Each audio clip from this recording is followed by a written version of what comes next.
एक लड़की की नई नई शादी हुई, वह अपने नए घर मतलब ससुराल में जैसे ही प्रवेश की, उसे कुछ भी अच्छा नहीं लग रहा था, क्योंकि उसकी सास हमेशा उसे हर बात में टोकती थी और कुछ न कुछ उसके विरुद्ध में बोलते रहती थी। उसे अपने पिता का घर याद आने लगा।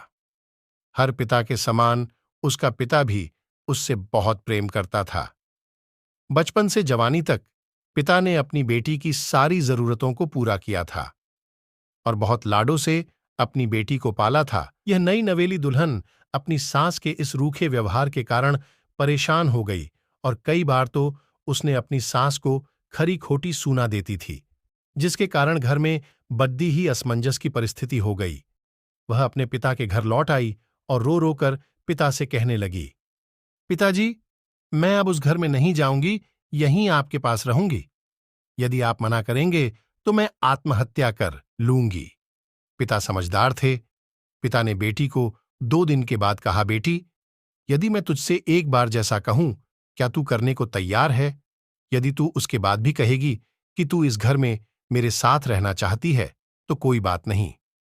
बेटी ने पिता से कहा, कहिए, लेकिन याद रखना, यह अंतिम बार होगा कि मैं उस घर में जाऊंगी। पिता ने कहा, वहां जाकर जैसे ही तुम्हारी सास तुम्हें कुछ बुरा भला कहने लगे, तभी तुम अपने मुंह में एक कुल्ला पानी भर लेना और तब तक मुंह में पानी भरे रहना जब तक सासू मां बोलना ना बंद कर दे, और उसके बाद उस पानी के कुल्ले को नाली में थूक देना और फिर कुछ भी पलटकर मत कहना।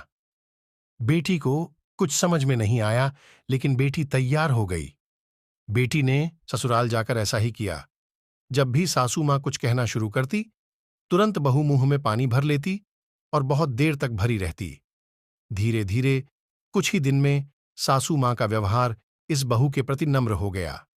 वो सोचने लगी, कितनी अच्छी बहू है, पलटकर कोई जवाब नहीं देती और गुस्सा भी नहीं होती। अब वो उस बहू को बेटी कहने लगी और उसकी तारीफ करने लगी। कुछ दिन में सासू मां का प्रेम भरा व्यवहार देखकर बहू भी अपनी सासू मां को मां के जैसा प्रेम करने लगी और दोनों खूब बातें करतीं, साथ साथ घूमने और मार्केट और खरीदारी करने जातीं। कुछ दिनों के बाद इस लड्डी एचकी का पिता अपनी बेटी से मिलने आया। घर के सभी लोगों ने पिता का खूब अतिथि सत्कार किया। फिर जब पिता अपने घर वापस जाने लगे, तब अपनी बेटी से कहा, बिटिया चलो, यदि तुम मेरे साथ चलना चाहती हो तो अपना सामान पैक कर लो, हम वापस चलेंगे। तब बेटी ने कहा, नहीं, अब यही मेरा घर है। मैं अपनी सासू मां से बहुत प्रेम करती हूं और अब मैं इन्हें किसी भी कीमत में अकेला नहीं छोड़ूंगी। यही मेरी मां है। पिताजी अपनी बेटी की इन बातों को सुनकर और सास बहू के अटूट प्रेम देखकर बहुत खुश हुए और बेटी को बहुत आशीष देकर खुशी खुशी घर लौट आए। कहानी की शिक्षा: प्रेम सब बातों को सह लेता है। रिश्ते बनाना आसान है, निभाना कठिन। लेकिन जो रिश्ते निभाना जानते हैं, वे ही लोग सही मायने में सच्चा प्रेम करते हैं। आपने इस सास बहू की मजेदार कहानी से क्या शिक्षा पाई है, कमेंट में जरूर लिखिए। धन्यवाद।